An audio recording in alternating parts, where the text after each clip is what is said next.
So hi everyone, welcome back to my channel. I hope आप लोग एकदम बढ़िया होंगे।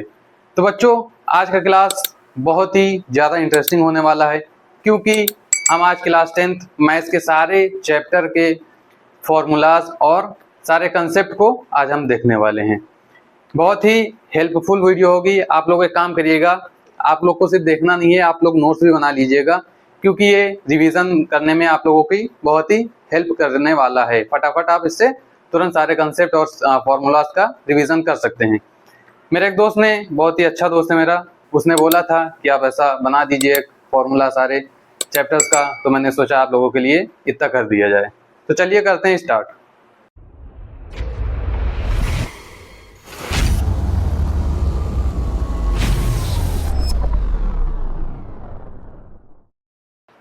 तो हम आते हैं अपने चैप्टर नंबर 1 की ओर, जिसका नाम है रियल नंबर। इसमें पहला कंसेप्ट हमारा आता है फंडामेंटल थ्योरम ऑफ अरिथमेटिक। ये क्या कहता है? ये कहता है जो भी हमारे कंपोजिट नंबर है उसको प्राइम फैक्टराइजेशन के फॉर्म में लिखा जा सकता है। जैसे मान लीजिए, जैसे हमारा एक है 72, एक है 21। अब इसका हम प्राइम फैक्टर निकालेंगे तो इसका क्या निकलेगा? 2 की रूट 2 की पावर 3, 3 की पावर 2, ये हमारा निकल आएगा। अब इसको हम चाहे तो ऐसे भी लिख सकते हैं, 2 into 2 into 2 into 3 into 3 into 3। ठीक है, 2 के पावर 3 की 2 के ऊपर 3 पावर है तो 2 को हमने 3 बार लिख दिया। 3 के ऊपर 2 बार है तो 3 को हम 2 बार लिखेंगे, है ना। अब इसका क्या निकलेगा? 3 इंटू 7। अब जो ये हमने प्राइम फैक्टर निकाला है, इसका यूज करके हम लोग एचसीएफ और एलसीएम भी निकाल लेते हैं। अब एचसीएफ एलसीएम कैसे निकालते हैं? तो जैसे हम एचसीएफ पहले फाइंड करते हैं। एचसीएफ हमको फाइंड करना है 72 और 21 का। ठीक है, इसको हम कैसे फाइंड करेंगे ये बहुत इंपॉर्टेंट है, अच्छे से समझ लीजिएगा। तो हमें करना क्या होता है, जो भी हमने ये प्राइम फैक्टर निकाले हैं, इसमें हमारा देखेंगे क्या चीज इन दोनों में कॉमन आ रहा है। तो जैसे यहाँ पे हमारा 2 है, इसमें 2 है नहीं तो 2 कॉमन नहीं आ रहा है। 3 है और यहाँ भी हमारा 3 है तो 3 एक बार कॉमन आ रहा है, हम 3 लिख देंगे। अब उसके बाद यहाँ 3 एक ही था, अब यहाँ 7 ऊपर 7 है नहीं तो कुछ कॉमन आ नहीं रहा है, तो एचसीएफ हमारा हो जाएगा 3। एलसीएम कैसे करना है 72 और 21 का? अब इसमें हमको करना ये है, हम पहले इन दोनों में देखेंगे सबसे ज्यादा रिपीट कौन सा नंबर हो रहा है। तो यहाँ पे 2 है, यहाँ 2 है नहीं तो 2 कितनी बार आ रहा है? 3 बार, हम 2 को 3 बार लिख लेंगे। अब क्या करना है, यहाँ 2 बार 3 है, यहाँ पे 1 बार है, तो ज्यादा बार किसमें आ रहा है? 2 बार आ रहा है तो हम 2 बार लिखेंगे, 3 इंटू 3। और यहाँ 7 एक बार है तो 7 भी उतार लेंगे। अब इसको हम मल्टीप्लाई कर लेते हैं, 2 2 जा 4, 4 2 जा 8, 3 3 जा 9। तो हम मल्टीप्लाई कर लेते हैं 8 इंटू 9 इंटू 7, 504, 504। एलसीएम हमारा ये आ गया। तो बस ऐसे ही करते हैं। अब हमारा आता है कंसेप्ट 3। 1 और 2 हमने देख लिया है। कंसेप्ट 3 हमारा क्या कहता है? P डिवाइड्स ए स्क्वायर। ए स्क्वायर को P डिवाइड करता है अगर, तो जो P है वो A को भी डिवाइड करेगा। अब ये कंसेप्ट हमारा कहाँ यूज होता है? इसमें प्रूफ √2 या √3 आर इरेशनल। ये जो हमारा क्वेश्चन है ये एकदम कंफर्म होता है एग्जाम में, फाइनल एग्जाम में आपसे पूछा जाएगा, 3 मार्क्स का आना ही आना है। अब इसमें ये हो सकता है कुछ नंबर चेंज किया जा सकता है, जैसे 2 प्लस √3, ये प्रूफ करिए इरेशनल है या नहीं है।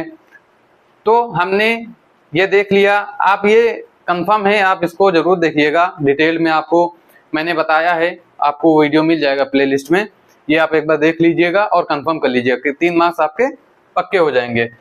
अब इसमें एक क्वेश्चन हमारा फॉर्मूला बन सकता है। क्या होता है वो?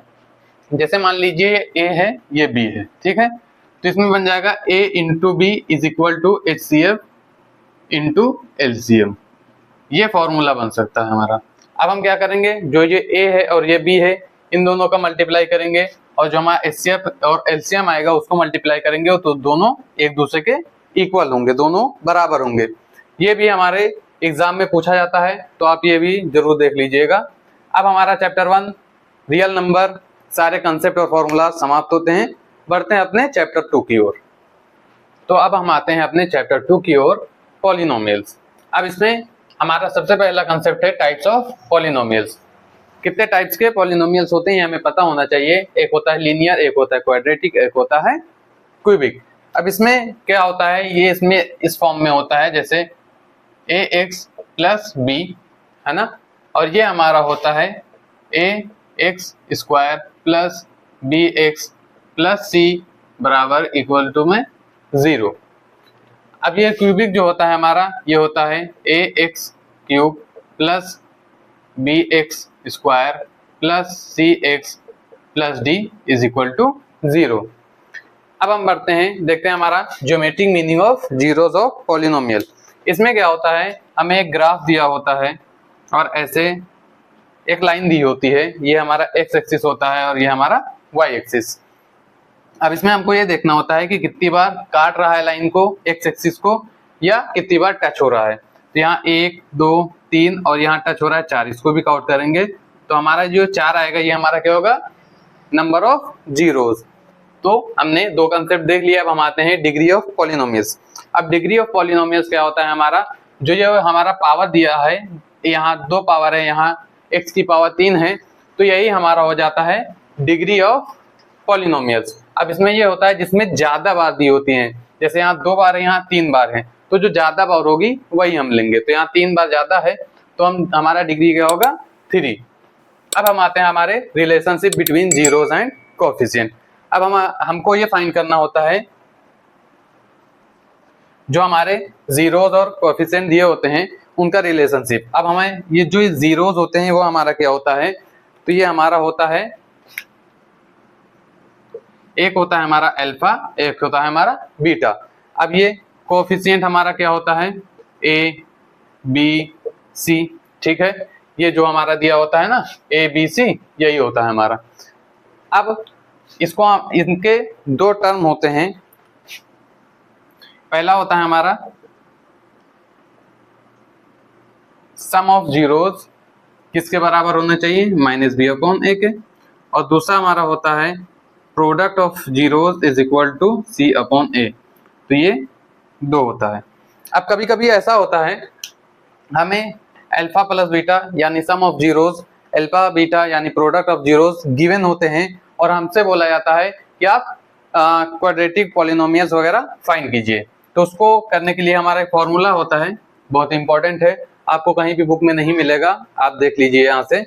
तो उसका होता है x square minus alpha plus beta x plus alpha beta is equal to में 0। ये फॉर्मूला की मदद से हम उसे निकाल सकते हैं। अब इसके कुछ अदर फॉर्मूलाज हैं, मैं अभी आप लोगों को दिखाता हूँ। हाँ जी, तो ये हमारे कुछ अदर फॉर्मूलाज हैं, ये आप लोग क्लास 9th में देखे होंगे, याद भी किए होंगे और उसका यूज भी किए होंगे। हाँ, हो सकता है आप लोग कुछ होंगे जो भूल गए होंगे, तो उनके लिए मैं हूं ना। तो ये फॉर्मूला आप देख लीजिएगा, इसमें कुछ एक्सप्लेन करने वाला है नहीं, आप पहले भी कर चुके हैं, आप लोगों को पता होगा। तो ये फॉर्मूला एक बार देख लीजिएगा और राइट डाउन कर लीजिएगा, याद कर लीजिएगा, क्लास 10th में भी इसका यूज होने वाला है। तो हमने चैप्टर 2 पॉलिनोमियल्स के सारे कंसेप्ट और फॉर्मूलाज देख लिए हैं। बढ़ते हैं अपने चैप्टर 3 की ओर। हाँ जी, तो अब हमारा आता है chapter 3, pair of linear equation in 2 variables. इसमें हमारा पहला कंसेप्ट आता है जनरल फॉर्म। अब जनरल फॉर्म जो होता है, जो ये इक्वेशन हमारा a1x plus b1y plus c1 is equal to 0, इसके 2 पेयर्स होते हैं, एक ये हो गया और एक ये हो गया a2x plus b2y plus c2 is equal to 0। अब ये जो हमारे a1 b1 c1 a2 b2 c2 है, इनके जो रेशियोस हो गए उन्हें हम कंपेयर करेंगे और पता लगाएंगे कि जो ये रेशियोस कंपैरिजन है इंटरसेक्टिंग है या कोइंसिडेंट है या पैरेलल है। अब हमारा जो इंटरसेक्टिंग होता है इसमें हमको एक सॉल्यूशन मिलता है, और ये जो हमारा कोइंसिडेंट है इसमें हमको मेनी सॉल्यूशंस मिलते हैं, और जो हमारा पैरेलल है इसमें कोई भी सॉल्यूशन नहीं मिलता है।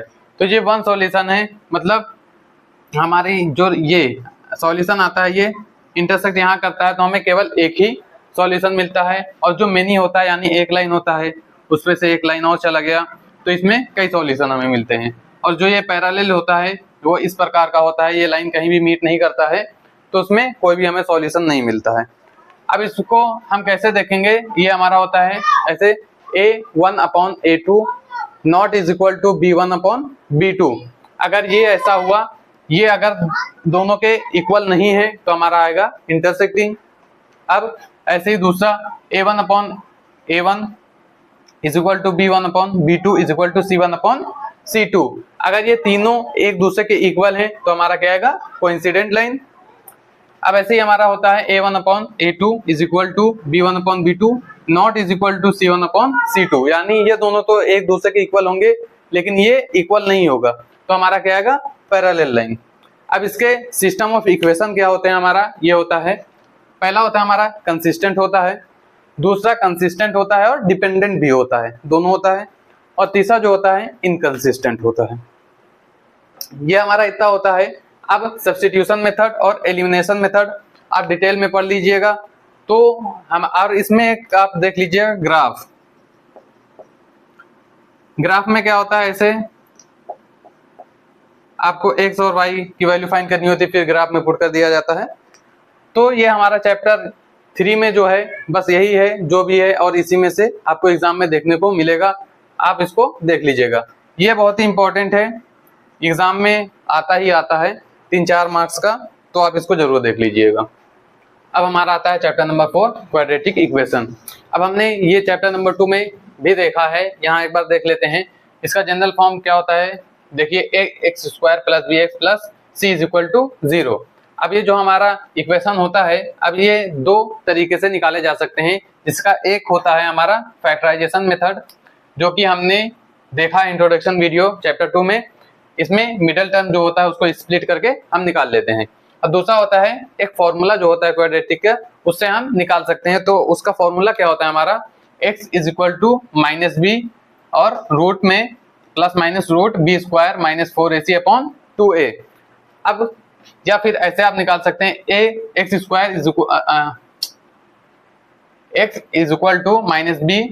±√d 2/a। अब आप कह रहेंगे यहाँ d क्या आया, तो जो d है वो यही चीज है, b² - 4ac। d मतलब डिस्क्रिमिनेंट, ठीक है, जिसका फॉर्मूला ये आप यहाँ लिख लीजिएगा। अब ये जो हमारा क्वाड्रेटिक इक्वेशन होता है, इसके 3 ये होते हैं। अब इसको आपको कैसे करना है, आप ये देखिएगा, जैसे अगर जो हमारा d है वो अगर 0 से ज्यादा है, 0 से बड़ा है, तो हमारा क्या होगा, 2 डिस्टिंक्ट रियल नंबर, ठीक है। अगर d 0 के बराबर होगा तो हमारा क्या होगा, 2 इक्वल नंबर, दोनों एक दूसरे के बराबर होंगे। और अगर d 0 से छोटा है, यानी माइनस में अगर d है, तो यहाँ नो रियल रूट्स होंगे। तो हमारा ये चैप्टर 4 बस यही मेन चीजें हैं, इसी में से आपको एग्जाम में क्वेश्चन देखने को मिलेगा। हाँ जी, तो अब हम आते हैं बच्चों चैप्टर 5, जिसका नाम है अरिथमेटिक प्रोग्रेशन। अब इसमें आपको सबसे पहले ये जो अरिथमेटिक प्रोग्रेशन, इसको शॉर्ट में हम एपी भी बोलते हैं। अब इसका जनरल फॉर्म क्या होता है, जनरल हम इसका पता कर लेते हैं। तो जैसे ये होता है, फिर से एक बार पढ़ ली तो बताइए। हाँ जी बच्चों, तो हम आते हैं अपने चैप्टर 5 की ओर, अरिथमेटिक प्रोग्रेशन। इसको हम शॉर्ट में एपी भी बोलते हैं। अब एपी का जनरल फॉर्म क्या होता है, पहले तो आप ये जान लीजिए, जो भी कोई नंबर सीक्वेंस में दी होती है उससे हमें एक एपी बनता है, ठीक है। अब इसका जनरल फॉर्म क्या होता है, जैसे हमें दिया हुआ है a + d, a + 2d, a + 3d, ऐसे ये होता है। अब जो ये a होता है उसको हम बोलते हैं a, और जो a + d होता है a2 बोलते हैं, a + 2d होता है a3 बोलते हैं, a + 3d होता है a4 बोलते हैं, और लास्ट वाला टर्म an होता है हमारा, ठीक है। अब वैसे तो आप जानते होंगे, हम इसे देख लेते हैं। a को क्या बोलते हैं, a को हम बोलते हैं फर्स्ट टर्म, d को कॉमन डिफरेंसेस, n को नंबर ऑफ टर्म। अब an जो होता है n टर्म ऑफ एपी, ये जो हमारा होता है लास्ट टर्म मान लीजिए, सम ऑफ, ये sn का होता है sum of n term of AP. जो एपी का टर्म है n टर्म, उसको हम सम कर लेते हैं तो उसे हम बोलते हैं sn। अब l क्या होता है हमारा लास्ट टर्म ऑफ एपी, ये इसे हम l भी बोल सकते हैं। अब मेनली इसमें हमारे इस चैप्टर में 2 फॉर्मूलाज हैं जिसके बेसिस पे हमारे क्वेश्चन लगेंगे। तो एक ये है n टर्म और एक सम ऑफ n टर्म। अब पहले n टर्म का देख लेते हैं। तो ये हमारा a n is equal to a plus n minus 1 d multiply में, एक ये है हमारा।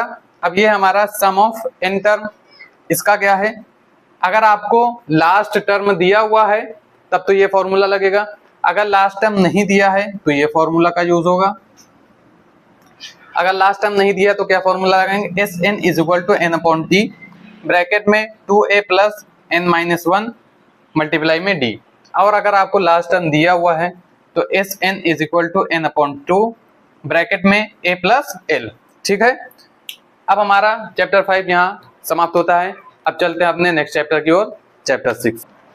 तो अब चैप्टर नंबर 5 के बाद हमारा आता है चैप्टर नंबर 6, ट्रायंगल्स। अब इसमें आपको क्या कह रहा है, ये पहले आप डीपीटी थ्योरम पढ़ लेंगे, ये बहुत ही इंपॉर्टेंट है, आपको ये करना ही करना है, जिसे थेल्स थ्योरम भी कहा जाता है। उसके बाद आप सिमिलर फिगर, सिमिलर फिगर क्या होता है, जैसे दो सर्किल दिए हुए हैं, दोनों सिमिलर हैं या नहीं ये आपको पता करना है। फिर उसके बाद आता है हमारा सिमिलर ट्रायंगल। अब सिमिलर ट्रायंगल में क्या क्राइटेरिया है, ए यानी angle angle, angle angle angle, side angle side और साइड साइड साइड। अब इसमें क्या होता है, आपको जैसे दो ट्रायंगल दिए हुए हैं, अब ये मान लीजिए ए बी सी, ये पी क्यू आर है। अब इसमें क्या होता है, जैसे ये ए बी है तो इसको कैसे कंपेयर करेंगे, ए बी, अब ये अपॉन में आ जाएगा पी क्यू। अब ऐसे ही ये बी सी है और ये क्यू आर, अब यहाँ पी आर है और ए सी, तो ए सी और पी आर, ऐसे आप कंपेयर कर लेंगे। ठीक है, फिर सिमिलर पता कर लेंगे सिमिलर है या नहीं है। अब हमारा आता है चैप्टर 7, कोऑर्डिनेट ज्योमेट्री। अब आपको करना क्या है, इसमें जो पहला आप ये देखिएगा, ये होता है, ये है सिंपली आप समझ लीजिए, जैसे x और y हमारा दिया हुआ है, कोऑर्डिनेट बोलते हैं इसे।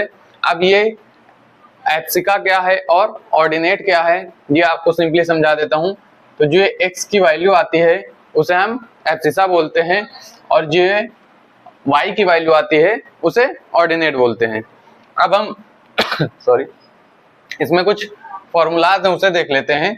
तो डिस्टेंस का क्या फॉर्मूला है, पहले आप ये समझ लीजिए, जैसे दो पॉइंट हैं ए और बी, ये डिस्टेंस है हमारा। अब जैसे ए का हम मान लेते हैं x1 y1 और बी का x2 और y2। ठीक है, अब इसका जो डिस्टेंस हमें फाइंड करना है, तो ये फॉर्मूला हमारा हो जाएगा A B is equal to x2 minus x1 का whole square plus y2 minus y1 का होल स्क्वायर रूट में। ठीक है, अब हमारा आता है डिस्टेंस फ्रॉम ओरिजिन। तो इसका फॉर्मूला है OA is equal to x square plus y square root में। ठीक है, ये O हमारा ओरिजिन है। अब मिड पॉइंट का फॉर्मूला, अब मिड पॉइंट मान लीजिए, जैसे यहाँ हमारा मिड पॉइंट है P x1 y, x और y। ठीक है, तो ये जो हमारा P x y है, ये मिड पॉइंट आप मान लीजिए। तो अगर आपसे इसका फाइंड करने के लिए बोला जाए मिड पॉइंट, तो इसका फॉर्मूला होता है P x y is equal to x2 plus x1 upon में 2 और होगा y2 प्लस y1 अपॉन में 2, ये फॉर्मूला हो जाएगा। अब सेक्शन क्या होता है, सेक्शन सिंपली आप ये समझ लीजिए, जो मिड पॉइंट होती है, फिर जो ये हमारा इसे m मान लीजिए, इसे n, तो जो ये रेशियो में डिवाइड करते हैं वही इसका फॉर्मूला होता है। अब ये इसे कैसे फाइंड करना है, इसका क्या फॉर्मूला होता है, तो होता है P x y is equal to, अब आपने ये फॉर्मूला जो ऊपर वाला देखा है x2 प्लस y1, यही आप ऐसे लिख दीजिए x2 प्लस x1 अपॉन में m और n। अब दोनों में जो x2 है उसमें m मल्टीप्लाई हो जाएगा और जो x1 है उसमें n मल्टीप्लाई हो जाएगा। तो ये फॉर्मूला, जैसे आपको ये वाला पता है x2 प्लस x1 अपॉन 2, जैसे ये है, तो ये फॉर्मूला आप ऐसे लिख सकते हैं, ये जो x2 है इसके साथ m ऐड कर दीजिए, मल्टीप्लाई कर दीजिए m x2 प्लस, अब जो x1 है इसके साथ में आप n कर दीजिए अपॉन m प्लस n, ये m और ये n, ऐसे सिंपली आप समझ लीजिए। अब ऐसे ये भी है y2 y1, तो y2 के साथ में m मल्टीप्लाई कर दिए, y1 के साथ में n अपॉन में m प्लस n, तो ये फॉर्मूला हमारा निकल कर आ जाता है। तो बच्चों अब आते हैं हम लोग चैप्टर 8 इंट्रोडक्शन टू ट्रिग्नोमेट्री। अब ये चैप्टर सबको बहुत ही हार्ड लगता है, तो हार्ड नहीं है, ये इजी है, लेकिन आपको बस प्रैक्टिस करना पड़ेगा। जितना ज़्यादा आप प्रैक्टिस करेंगे उतना ज़्यादा आपको समझ में आएगा और आपके लिए इजी हो जाएगा। अब इसमें होता ये है, पहला कंसेप्ट जो हमारा होता है, इसमें आप समझ लीजिए, ये जो hypotenuse square, base square, perpendicular square, ये आपको पता ही है। अब इसमें ट्रिग्नोमेट्रिक रेशियो क्या होते हैं, इसमें एक ट्रिक होता है, जैसे पंडित बद्री प्रसाद हर हर बोले, ठीक है, सोना चांदी तौले, ये एक हमारा एक ट्रिक होता है। ऐसा भी बोल सकते हैं, पाकिस्तान भूखा प्यासा, हिंदुस्तान हरा भरा, ठीक है। अब आप ये देखिए, इसमें जो पहला आता है S sine theta, C cos theta, T tan theta. अब इसमें पी एच पंडित और हर, तो इस तरह से आप इसको याद कर सकते हैं। अब इसमें sine theta is equal to perpendicular upon hypotenuse होता है, cos theta base upon hypotenuse, tan theta perpendicular upon base. अब ये होता है इसका रेसिप्रोकल साइन थीटा का। अब इसका आप उल्टा ही कर दीजिए, सिंपल, जैसे साइन थीटा का कॉस थीटा, अब P और H ऊपर चला गया, P नीचे चला गया, ये उल्टा हो गया। अब कॉस थीटा और सेक थीटा ये उल्टा हो गया, B नीचे चला गया और हाइपोटेनियस ऊपर आ गया। Tan theta cot theta perpendicular नीचे चला गया, बेस ऊपर आ गया, ये आप ऐसे समझ लीजिएगा। अब उसके बाद एडिशनल कुछ चीजें देख लेते हैं। टेन थीटा जो होता है वो किसके बराबर होता है, sine theta upon cos theta के। अब कॉट थीटा क्या होता है हमारा, किसके बराबर, cos theta upon sine theta के बराबर होता है। और ये जो हमारा साइन थीटा होता है 1 अपॉन कॉस थीटा के बराबर होता है, ठीक है। अब उसके बाद कुछ ट्रिग्नोमेट्रिक आइडेंटिटीज होती हैं, उसमें तीन चीजें आती हैं। पहला sine theta plus cos theta is equal to 1, sine theta cos theta एक के बराबर है। 1 प्लस टेन थीटा किसके बराबर है, सेक थीटा के बराबर है। 1 प्लस कॉट थीटा किसके बराबर है, कॉसेक थीटा के बराबर है। अब उसके बाद हमारा आता है ट्रिग्नोमेट्रिक टेबल। अब ट्रिग्नोमेट्रिक टेबल क्या है, आप इसको याद कर लीजिएगा, अभी आपको देखने को मिल जाएगा क्या चीजें हैं। इसके कुछ ट्रिक्स हैं, और उसको समझने के लिए आप टेबल कैसे बनाना है ये आपको डिटेल वीडियो में इस चैप्टर का बहुत ही जल्द लाने वाला हूँ, उसमें आपको बता दूंगा। चलते हैं अब अपने अगले चैप्टर की ओर। अब हम देखते हैं chapter number 9 some application of trigonometry. तो इसमें हमने ट्रिग्नोमेट्री टेबल की बात कर ली है चैप्टर 8 में, ठीक है।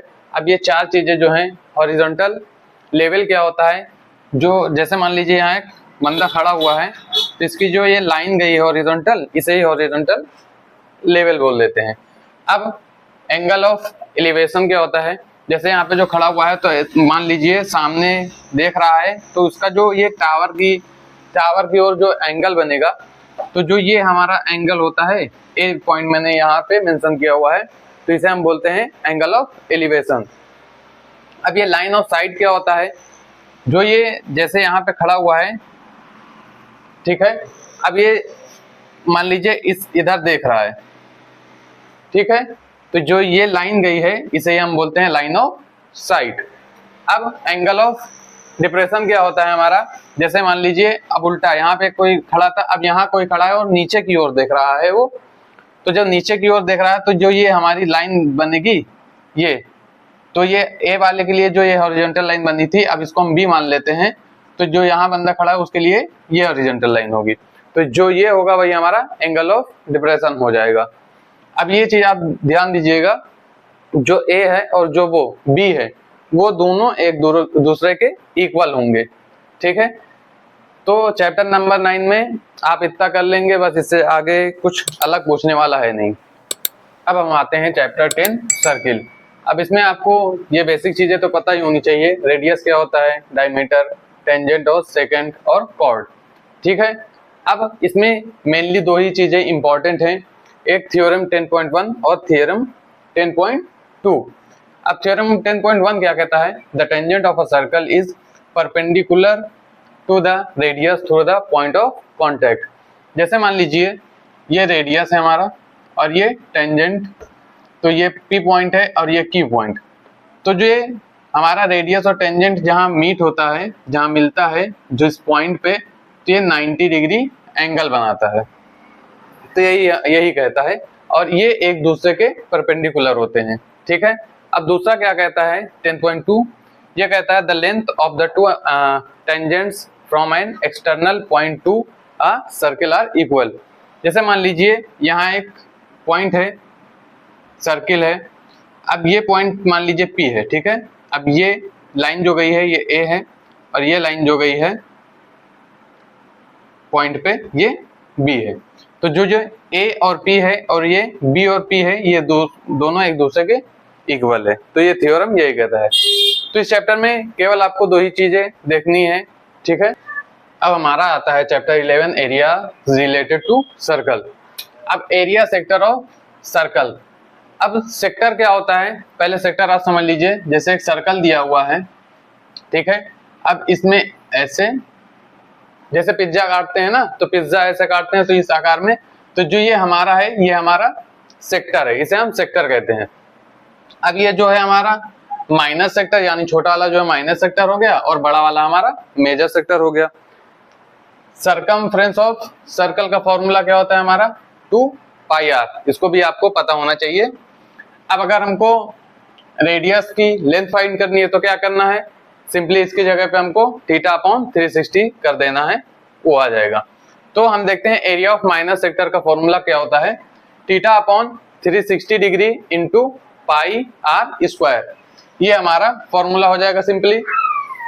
और एरिया ऑफ मेजर सेक्टर का 360 minus theta upon 360 degree into pi r square, ये हमारा हो जाएगा।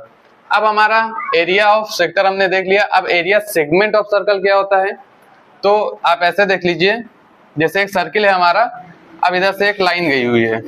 ठीक है, मान लीजिए A और B हो गया। अब यहां से ऐसे जो इसका मिड पॉइंट है, यहां से ऐसे सेक्टर हमारा बन गया है ना, इसे O मान लीजिए। अब ये जो हमारा सेक्टर है, तो ये अब जैसे ये मान लीजिए ये जो हमारा है नीचे ये माइनर सेगमेंट हो गया और ऊपर मेजर सेगमेंट। अब माइनर सेगमेंट का हमारा फॉर्मूला क्या होता है, जो एरिया ऑफ माइनर सेक्टर होता है उसमें हम क्या माइनस करते हैं, ये जैसे मान लीजिए ये हमारा बना हुआ है ऐसे,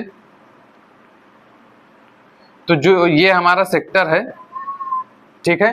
अब इस सेक्टर में अगर हम इस ट्राइंगल को माइनस कर दें तो हमारा एरिया ऑफ माइनर सेगमेंट आ जाएगा। तो हमारा जो एरिया ऑफ माइनर सेक्टर है उसमें हम क्या माइनस करेंगे, ये ट्राइंगल यानी OAB, इसको हम माइनस कर देंगे, हमारा आ जाएगा। अब ऐसे ही एरिया ऑफ मेजर सेगमेंट, इसका क्या होता है, area of circle minus area of minor segment. जो हम एरिया ऑफ माइनर सेगमेंट निकालेंगे एरिया ऑफ सर्कल से उसको माइनस कर देंगे। ठीक है, अब ऐसे ही एक और देख लीजिए, एरिया ऑफ इक्विलेटरल ट्राइंगल, इसका क्या होता है √3/4 A स्क्वायर, ये होता है हमारा। तो अब हम देखते हैं अपना chapter 12 surface area and volume. तो इसमें पहला आता है आपका क्यूब। क्यूब में तीन चीजें आप देख लीजिए, कर्व सरफेस एरिया CSA, इसे लेटरल सरफेस एरिया भी बोलते हैं, TSA टोटल सरफेस एरिया, और वॉल्यूम। तो इसका फॉर्मूला क्या है, CSA 4A square, TSA 6A square, volume का A क्यूब। ठीक है, अब ऐसे ही हमारा क्यूबाइड आप देख लीजिए।